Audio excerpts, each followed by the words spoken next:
하나님 함께해 주옵소서. 예수님의 이름으로 간절히 기도드립니다. 아멘. 오늘 말씀 창세기 20장입니다.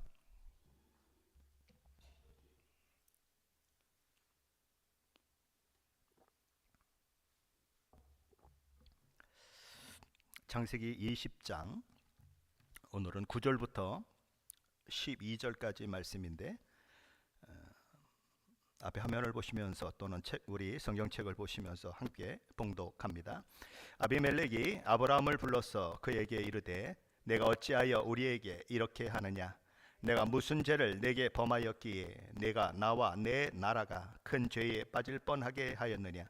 내가 합당하지 아니한 일을 내게 행하였도다 하고, 아비멜렉이 또 아브라함에게 이르되 내가 무슨 뜻으로 이렇게 하였느냐? 아브라함이 이르되 이곳에서는 하나님을 두려워함이 없으니 내 아내로 말미암아 사람들이 나를 죽일까 생각하였으며, 또 그는 정말로 나의 이복 누이로서 내 아내가 되었음이니이다. 아멘. 아브라함은 오늘 본문에서 과거에 했던 실수를 반복하고 있습니다. 창세기 10장에서 아브라함은 자기 아내 사라를 하마터면 애굽 왕 바로에게 빼앗길 뻔했던 사건을 겪죠.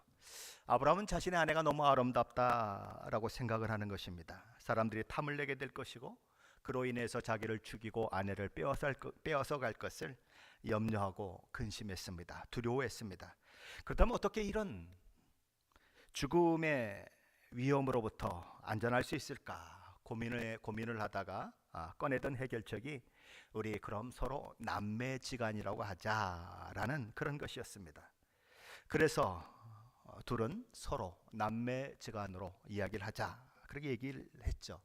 물론 둘은 실제 남매입니다. 아버지는 같지만 어머니가 다른, 배다른 동생이죠, 이 사라가. 그러니 당연히 얼굴은 아버지의 얼굴이 있을 테니까 닮았을 것입니다. 그러니까 남매라고 해도 아무도, 그죠? 그것을 의심하는 사람이 없죠. 만약 우리 집사람하고 나하고 남매라 그러면 아무도 안 믿어줄 겁니다. 그죠? 너무 다르기 때문에 그래요. 그러나 이 사라와 아브라함은 이복 동생이기 때문에 많이 닮은 겁니다. 그래서 아무도 그것을 의심하는 사람이 없는 거죠. 그러니 애굽 왕 바로는 이 두 사람의 이야기를 철떡같이 믿고 사라를 자기 아내로 삼겠다고 데려가는 일이 일어나는 것이죠.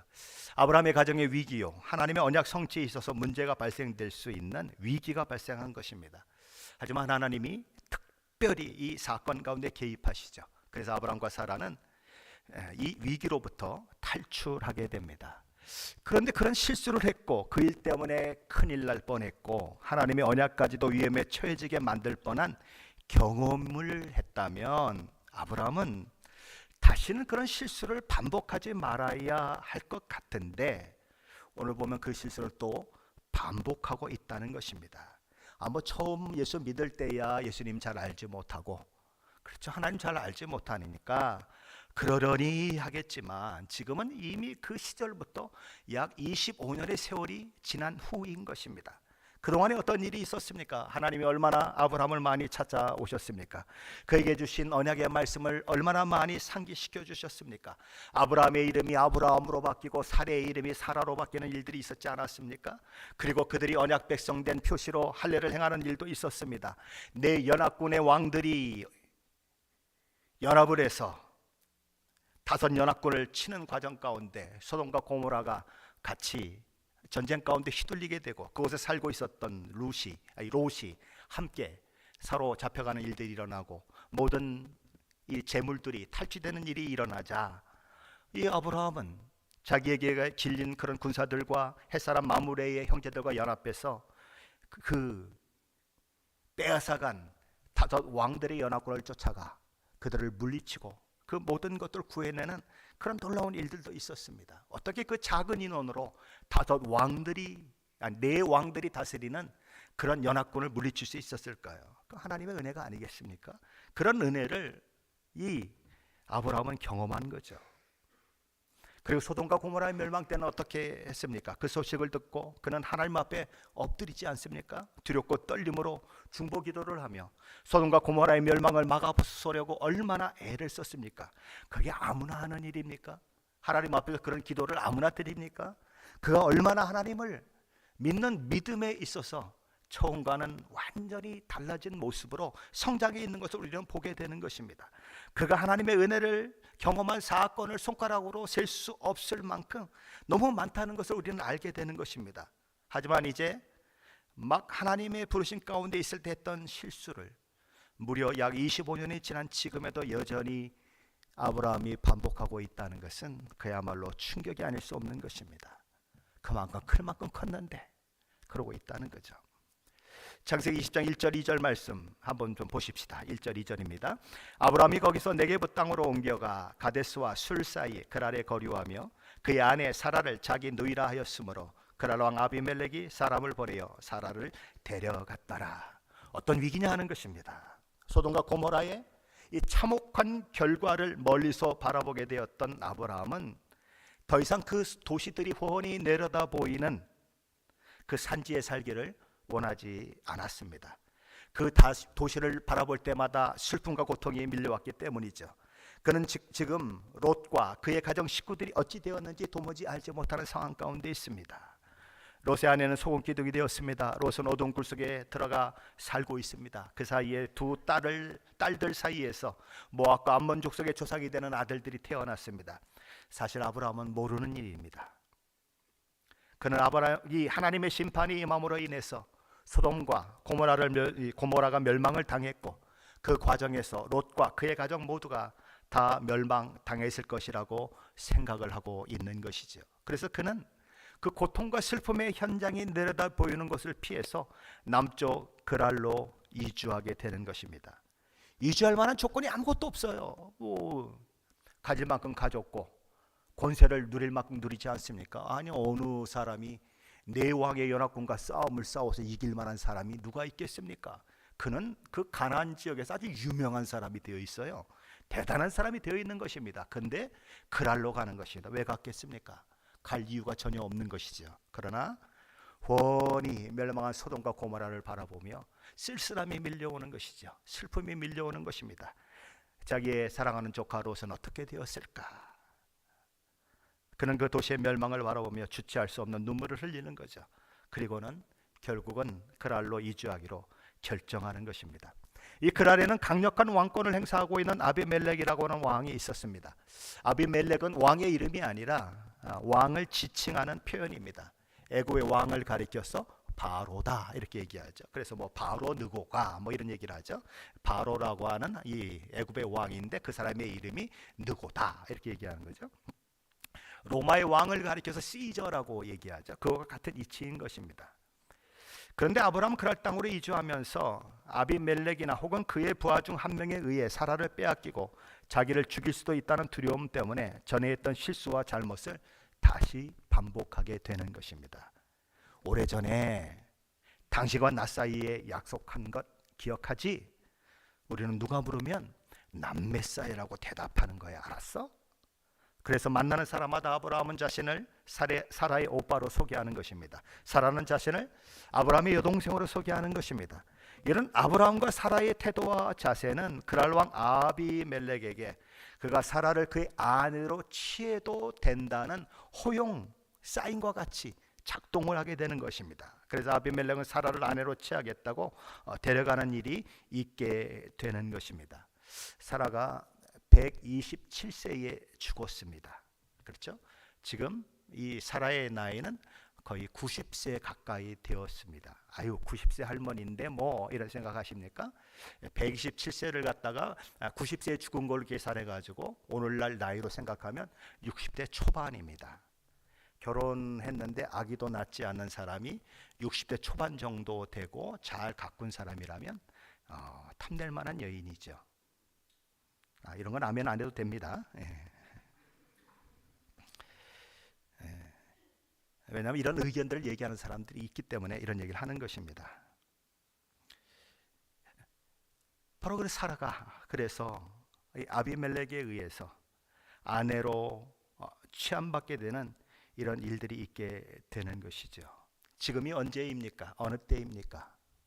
아브라함이 100세가 육박한 때, 사라가 90세가 가까운 때입니다. 하나님이 친히 찾아오셔서 아브라함에게 약속하신 이삭이 불임 여성인 사라와 그의 남편 아브라함의 관계 속에서 태어나야 할 바로 그 타이밍이라는 것이죠. 만일 아비멜렉이 사라를 취해 아내로 삼게 된다면 서로 사라를 통해서 아들이 태어난다고 하더라도 그걸 누구 아들이라고 얘기하겠습니까? 여러분 같으면 누구 아들이라고 얘기하겠습니까?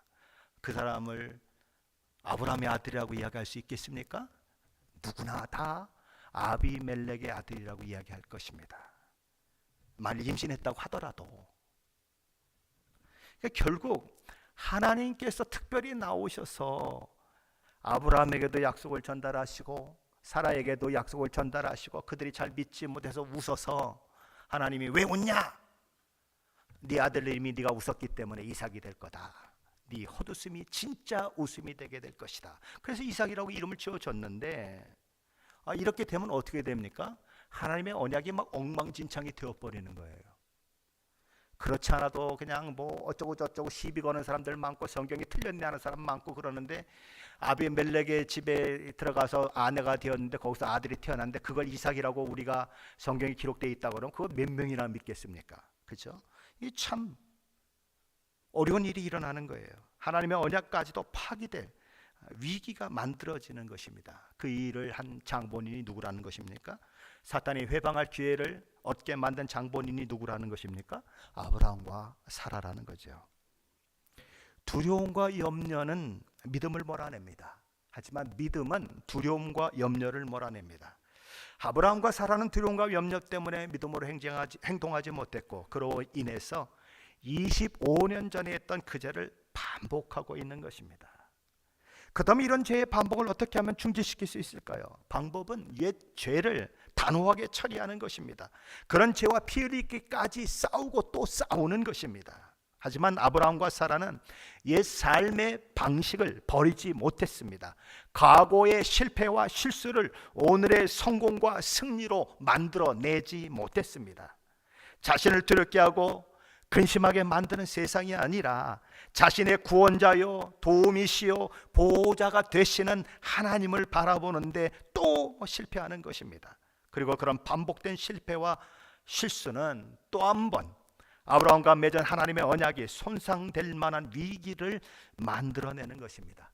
만일 이번에도 하나님이 특별히 개입하지 않으셨다면 아브라함은 결코 믿음의 조상이 될 수 없었을 것입니다. 그와 맺은 하나님의 언약도 이루어지지 못했을 것입니다. 만일 사라가 아비멜렉의 부인이 되어 버린다면 아브라함과 사라는 그들의 거짓말했던 것처럼 평생 오빠와 누이 동생으로 살아야 할 것입니다. 아브라함의 행동은 그를 불러 온 민족과 열방과 나라 가운데 그를 복이 되겠다고 하시는 하나님의 계획을 엎어버릴 만한 불순종의 행동이 아닐 수 없었습니다.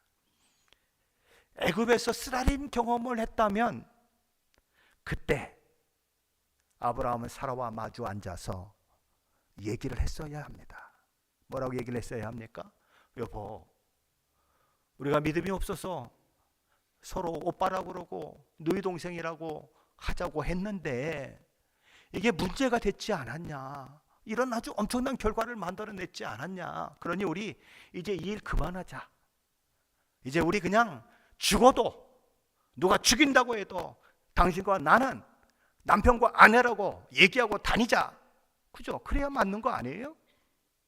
근데 그냥 어려움이 있을 것만 같으면 다시 누이 동생과 오빠로 돌아가고 조금만 또 어려움이 있으면 누이 동생과 오빠로 돌아가서 가는 곳마다 지금 그런 일들이 일어나는 것입니다. 성경에 2번밖에 기록이 안 돼 있지만 2번밖에 안 했으리라고 누가 생각을 하겠습니까? 그죠?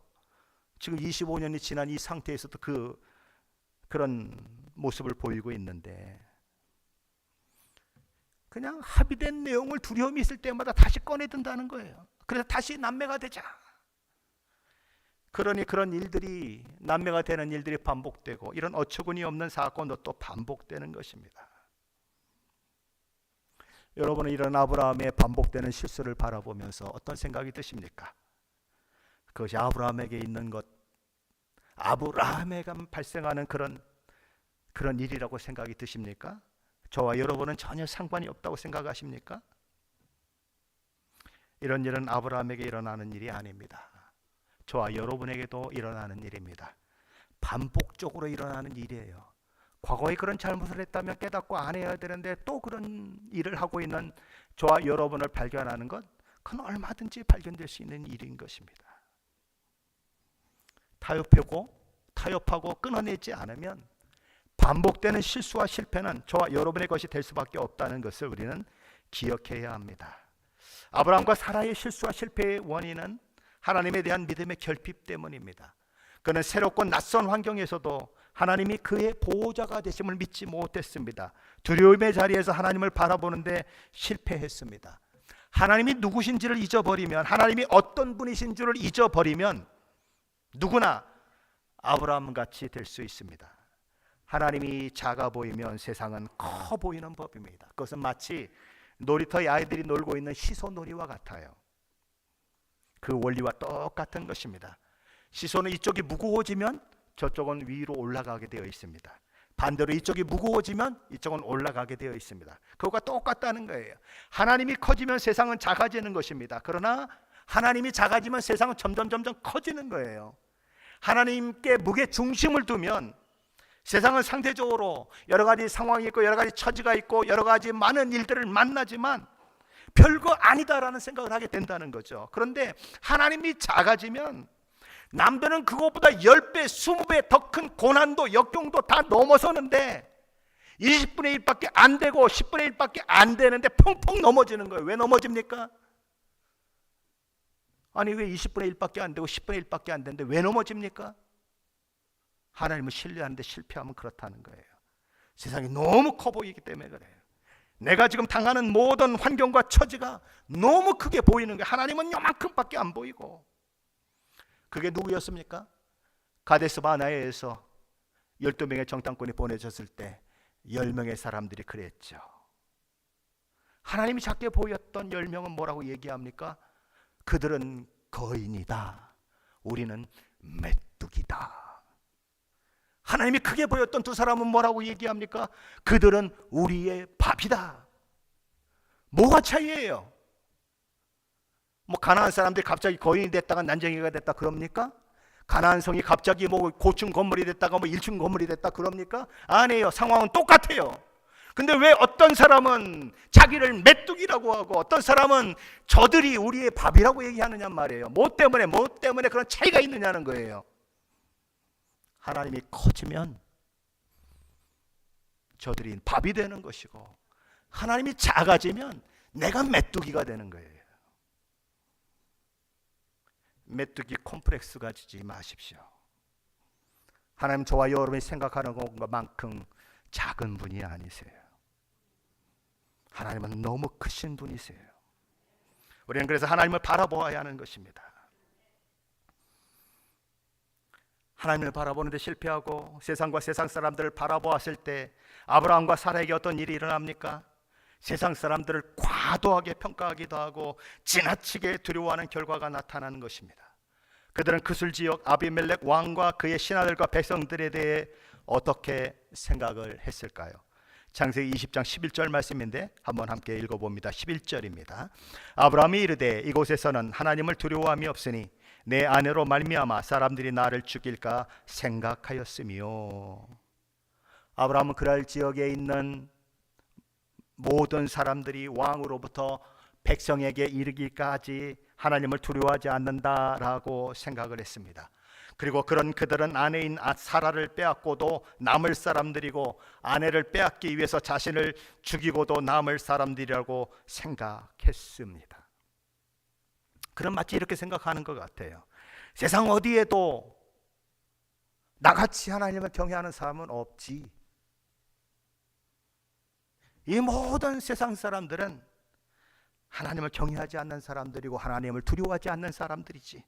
그래서 마구마구 지멋대로 행하는 사람들이지. 남의 거 빼앗고 남의 아내도 빼앗아가고 그게 안 되면 사람도 죽일 사람들이지.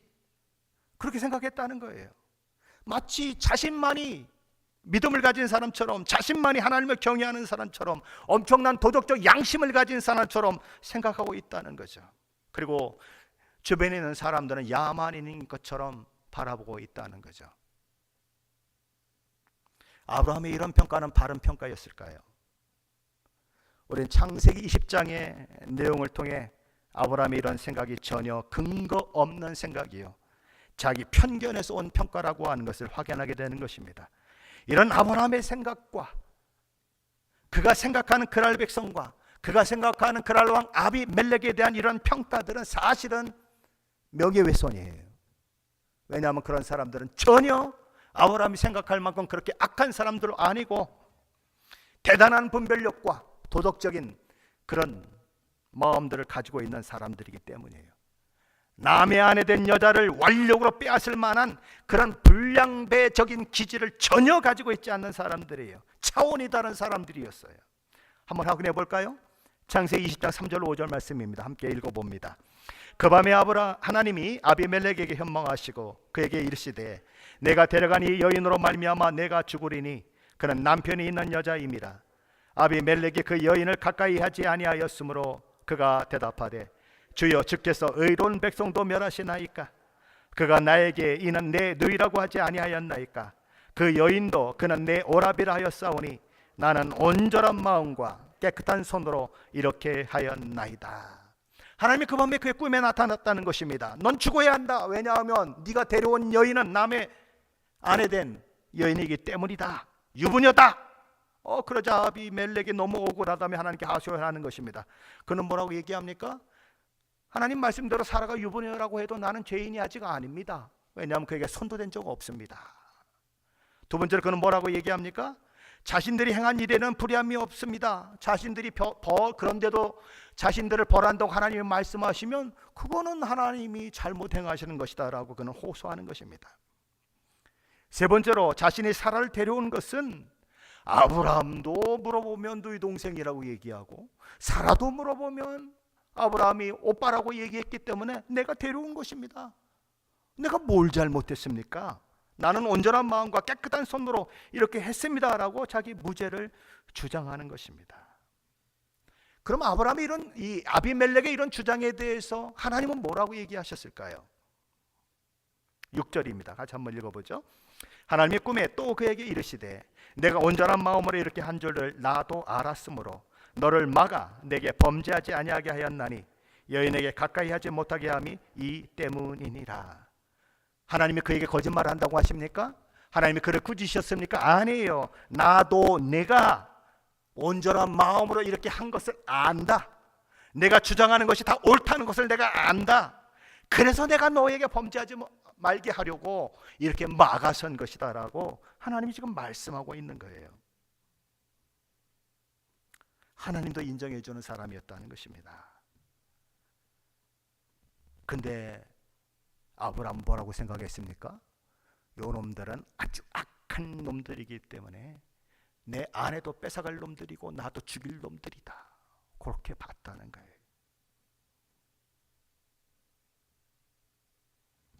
그러면 그 아비멜렉의 신하들은 어떨까요? 그들도 아브라함이 생각하는 것처럼 나쁜 사람들일까요?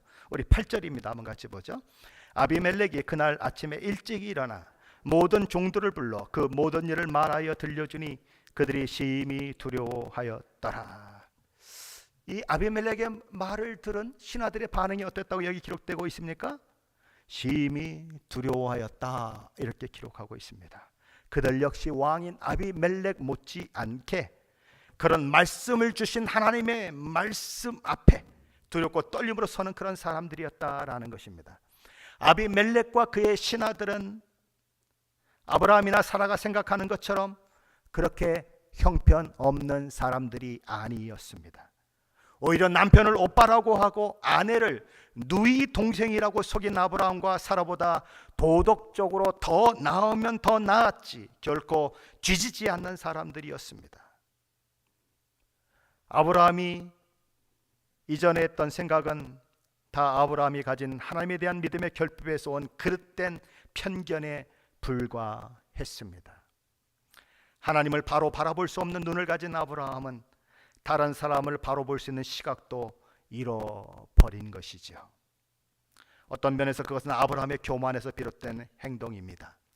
하지만 감사한 것은 아브라함의 불신, 아브라함의 부족함, 아브라함의 실패와 실수가 하나님이 아브라함에게 가지시는 마음과 손길에는 아무런 영향을 미치지 못했다는 사실입니다. 아브라함은 하나님을 온전히 신뢰하는데 실패했지만 하나님은 여전히 그에게 주신 말씀대로 신실하게 행하셨습니다.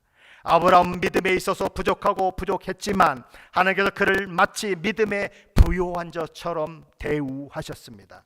아브라함은 보기 좋게 실패했고 실수를 반복했지만 그럼에도 불구하고 그를 향한 하나님의 계획과 목적은 여전히 견고했고 그를 통해 모든 민족과 나라와 열방이 복을 얻게 하는 그 일을 이루게 하는데 방해가 될 수 없었다라는 것이죠. 하나님께서는 오히려 실수 많은 아브라함을 덮어주셨고 높여주시기까지 하셨습니다. 하나님께서는 아비멜렉에게 아브라함을 선지자다라고 소개하십니다. 아브라함은 아비멜렉만도 못한 사람처럼 보이지 않습니까? 믿는 사람으로서 거짓말도 마다하지 않았던 어리석고 미련한 사람, 믿음에 부여하지 못했던 사람으로 보이지 않습니까? 하지만 하나님께서는 그런 아브라함을 아비멜렉에게 일반 신자도 아니고 하나님의 말씀을 선포하고 예언하고 하나님을 위해 중보 기도하는 선지자로 소개하고 있다고 하는 것은 정말 놀라운 일이 아닐 수 없습니다. 아브라함의 거짓, 그의 실패와 실수가 그를 향한 하나님의 마음, 그를 향한 하나님의 보호와 인도하심, 그를 향한 하나님의 사랑, 그 어느 것 하나도 바꾸어 놓을 수 없었다는 것은 참으로 감사한 일이 아닐 수 없습니다. 하나님은 저와 여러분에게도 그렇게 행하십니다. 우리 인생, 우리 못남대로 끝나지 아니하고 우리와 실패의 실수대로 마무리되지 아니하고 우리의 기대와 소원을 초과하고 또 초과할 만큼 풍성한 결과로 끝맺음 되는 것은 이런 일을 아브라함에게 행하신 하나님이 저와 여러분의 하나님이시기 때문입니다. 아브라함은 변덕스럽고 변화무쌍했지만 아브라함에 대한 하나님의 마음은 변함이 없었다는 것입니다. 한결같았다는 거예요. 실수와 허물 많은 아브라함을 오히려 하나님은 아비멜렉 앞에서 높여주셨고 하나님은 아브라함을 선지자라고 말씀하시면서 아브라함이 너를 기도할 때에야 내가 너에게 내린 심판과 저주가 없어질 것이다 라고 선언하시는 거예요. 아비멜렉으로 보면 참 기가 막힌 노릇이 아닙니까? 아니, 나보다도 못한 것이 뭘 나를 위해서 기도하고 나보다도 못한 것이 뭐 나를 위해 기도하면 하나님의 진노가 멈추고, 이거 참 웃기는 일이 같아요. 그죠? 이거 정말 말도 안 되는 일 같아요. 근데 사실은 그게 우리예요. 저 여러분이 뭐 잘난 게 있어요? 세상 사람보다 뭐 그렇게 많이 나은 게 있습니까? 근데 하나님은 저와 여러분을 위해서 여러분과 나라를 위해서 기도하라고 그러고 주변의 사람들을 위해서 기도하라고 그러잖아요. 그냥 형편없는 거를 생각하면 세상 사람보다 못한 것 같은데 기도하면 들어주시겠대요. 기도하면 응답하시겠대요. 선지자로 취급해 주시겠다는 거예요. 그러면 7절 말씀입니다. 한번 같이 보죠. 이제 그 사람의 아내를 돌려보내라. 그는 선지자라. 그가 너를 위하여 기도하리니 내가 살려니와 내가 돌려보내지 아니하면 너와 내게 속한 자가 다 반드시 죽을 줄 알지니라. 하나님은 못난 아브라함의 편을 들어주셨어요. 아내를 누이라고 속여서라도 지 목숨 구하겠다고 하는 이기심 많고 겁 많은 아브라함, 이게 남자인가 싶은 그런 아브라함을 아비멜렉을 축복하는 축복권을 가진 선지자로 세워주셨습니다. 그가 축복하면 아비멜렉은 살아날 것입니다. 하지만 그가 축복하지 않으면 아비멜렉은 저주 가운데 놓여질 것입니다. 우리 속담에 이런 속담이 있습니다. 안 되는 사람은 뒤로 넘어져도 코가 깨지고 잘 되는 사람은 앞으로 넘어져도 떡이 생긴다. 여러분은 어느 쪽입니까? 여러분은 어느 쪽이에요? 뒤로 넘어져도 코가 깨집니까? 아니면 앞으로 넘어져도 떡이 생깁니까? 신자는요, 앞으로 넘어져도 떡이 생기는 잘 되는 사람이에요. 신자의 모든 것은 하나님이 쥐고 계시기 때문에 그런 일이 일어나는 거예요. 넘어져도 그 넘어짐이 넘어짐으로 끝나지 않는 사람, 실패해도 그 실패가 실패로 끝나지 않는 사람, 실수해도 그 실수가 실수로 끝나지 않는 사람은 바로 예수 믿고 하나님의 다함이 없는 손길 가운데 진흙처럼 매일매일 빚어지는 하나님의 자녀된 저와 여러분이라는 것입니다. 아비멜렉이 아브라함을 불러 호통치는 것을 한번 보십시오. 너 때문에 우리가 범죄할 뻔했다. 하나님의 진노하신 가운데 처해질 뻔했다. 내가 합당하지 못한 일을 행했기 때문에 우리는 이런 일을 당했다. 그가 한 말 중에 틀린 말이 하나라도 있습니까? 아니요, 다 맞아요. 근데 아브라함은 궁색하게 변명합니다. 뭐라고 변명합니까? 내가 이 땅에 하나님을 경외하는 사람들이 없다고 생각했기 때문이고, 그래서 그들이 나를 죽이고 내 아내를 빼앗아 갈까 내가 두려웠기 때문이다 라고 그는 말합니다. 그리고 실제로 내 안에 사라는 내 이복 누이로서 내 아내가 된 사람이기 때문에 제가 뭐 아주 틀린 말을 한 것은 아닙니다. 그렇게 얘기를 한단 말이죠.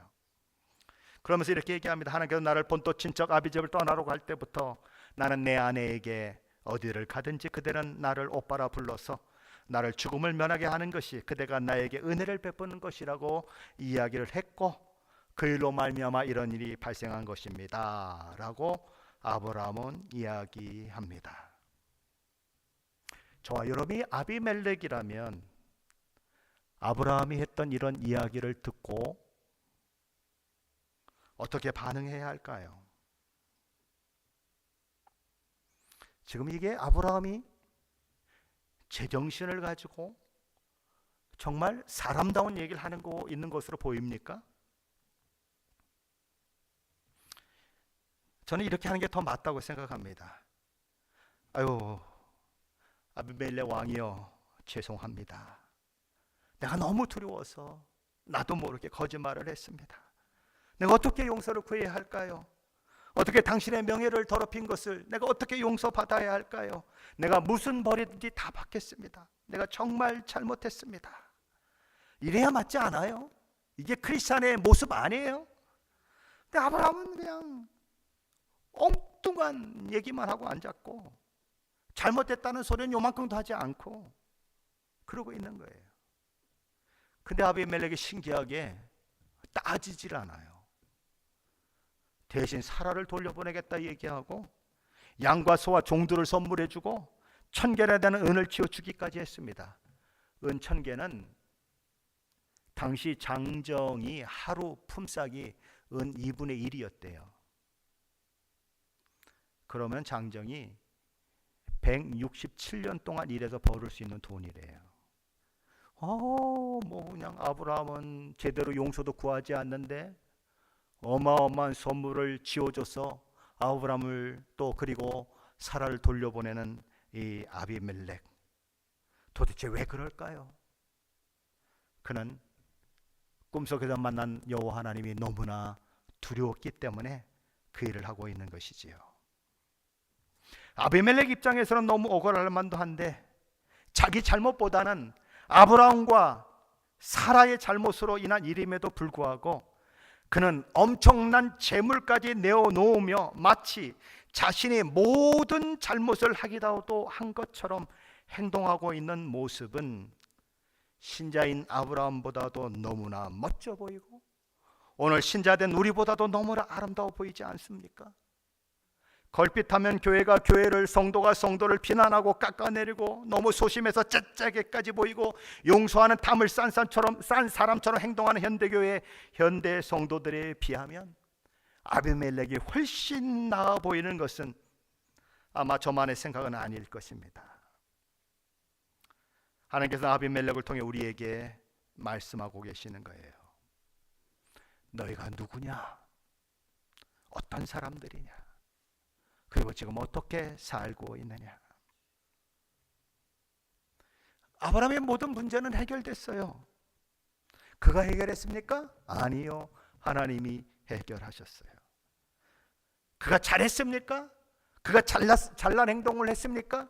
그가 제대로 용서를 구했습니까? 아니요. 그는 아무것도 제대로 한 게 하나도 없어요. 근데 그는 너무 못났는데, 근데 그는 너무 비겁한데, 하나님은 하나님의 방법으로, 하나님의 다음이 없는 은혜와 사랑으로 아브라함을 오늘 아브라함 되게 하고 있는 것이죠. 그래서 아브라함은 그 하나님으로 인해 또 한 번 위기를 돌파하는 것입니다. 아브라함은 그런 하나님을 백으로 가진 사람이에요. 그런 하나님께 붙들린 사람이에요. 그러기에 그는 자신의 그 연약함과 자신의 그 형편없음에도 불구하고 자신의 등 뒤에 서 있는 하나님을 의지하고 당당히 서서 자신보다 더 의로운 것처럼, 자신보다 더 남자된 것처럼, 자신보다 더 선한 사람처럼 행동한 아비멜렉을 위해서 두 손을 들고 기도해 주는 것이죠. 축복하는 것입니다.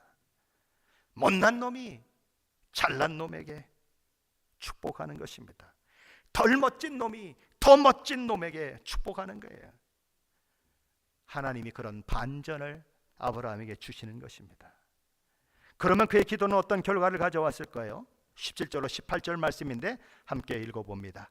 아브라함이 하나님께 기도하며 하나님이 아비멜렉과 그의 아내와 여종을 치료하사 출산하게 하셨으니 여호와께서 이왕에 아브라함의 아내 사레의 일로 아비멜렉의 집의 모든 태를 닫으셨음이더라.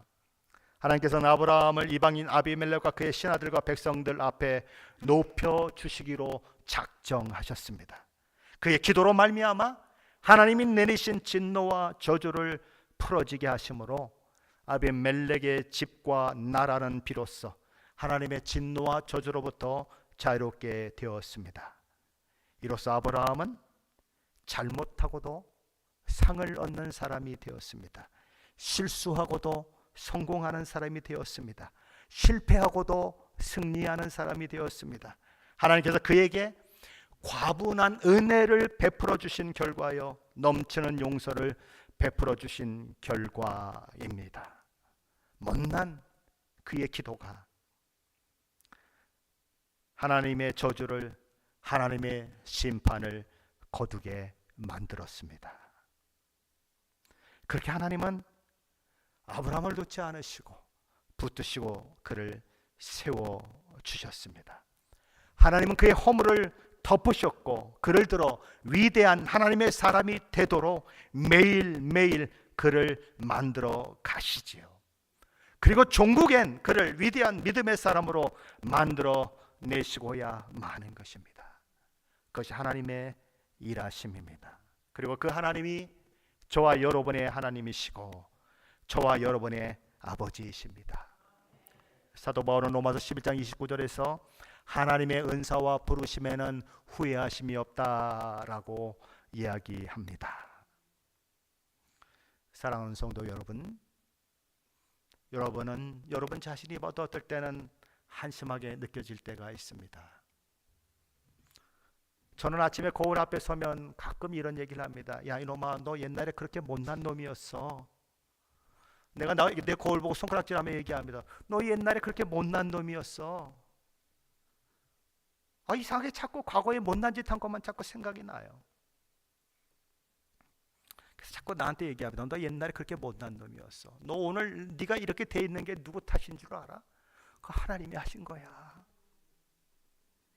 너 하나님이 없었으면 너 여기 자리까지 올 수 없었어. 어림도 없어. 너 같은 게 어떻게 여기까지 올 수가 있어? 너같이 실수 많은 게, 너같이 그렇게 이기적인 게 어떻게 여기까지 올 수가 있어? 하나님의 은혜야. 마음 가운데 그런 나를 정죄하는 나를 하나님께 내 마음 가운데 그런 위로를 주시는 거예요. 하나님이 저와 여러분보다 크신 것처럼 하나님의 은혜와 자비, 용서와 사랑도 저와 여러분이 기대하는 것과는 비교가 안 될 정도로 크다는 것을 아십시오.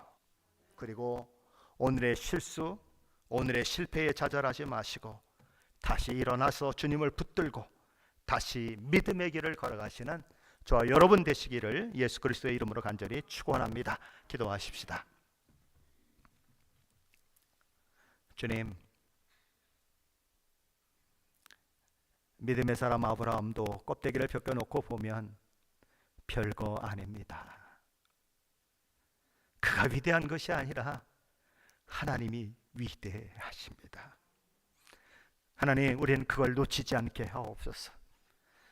내가 실수한 자리에서, 내가 실패한 자리에서, 내가 넘어진 자리에서